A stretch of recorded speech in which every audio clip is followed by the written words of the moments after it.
What's up, folks? SourCrouch here. Back with my first ever game review. And I was just scanning through games, and I just thought, why not finish?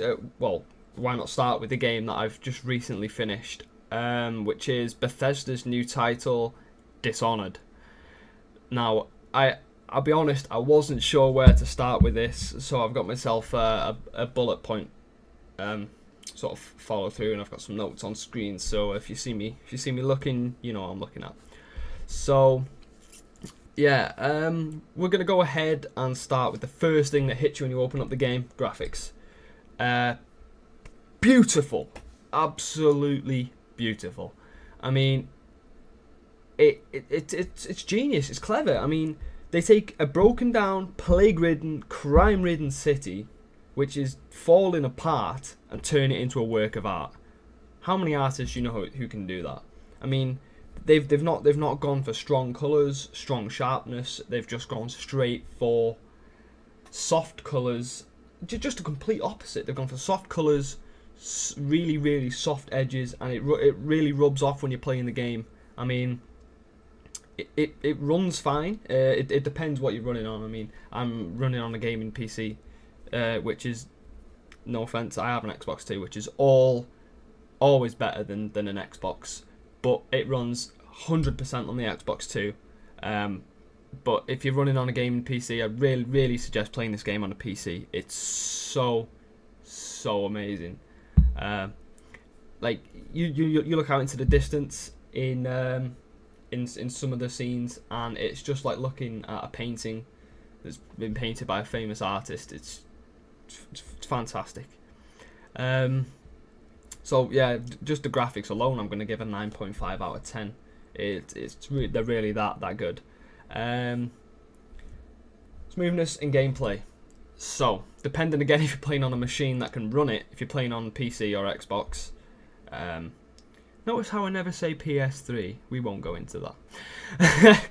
Running on a PC or Xbox, the movement is so fluent. And dare I say it, it's almost it is as fluent as Assassin's Creed, but first person. A lot of you are going to shout at me for that. I do apologise. But yeah, the spell wheel, which is another awesome thing. It works amazingly, and it allows for spell changes in mid-air. For example, I've got an example here. I remember what I did. There was a part where I had to go back to the headquarters, and the story changes as you go. So there's this point where I summoned rats. I got to the highest point I could. I looked down to the courtyard, and I summoned rats straight in the middle, and they started eating everyone and plaguing everyone. So yeah, I slowed time. I was out of mana. Hit a mana potion. In mid-air, as I jumped, opened up the spell wheel, chose Blink, which propels me forward, depending on what level you have, quite a distance. Jumped onto this tall boy, who is like a guard on stilts, and he's got like machine guns and shit. So, well, not machine guns, just rockets, should I say. And then jumped onto his head, sliced his throat, fell down, opened the spell wheel again. Gust of wind knocked all guards back and went round stabbing them while they were on the floor.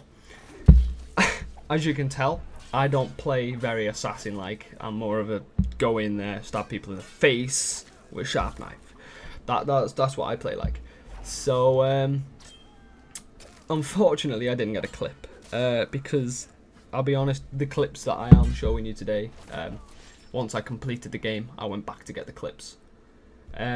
I should have recorded my whole gameplay, but to be honest, I was just too busy enjoying the campaign. So, yeah, I do apologise for that, but you can play whichever way you like. The game is so smooth and fluent. Just whichever way you choose to play, the game will award you for that. It's so good. Storyline.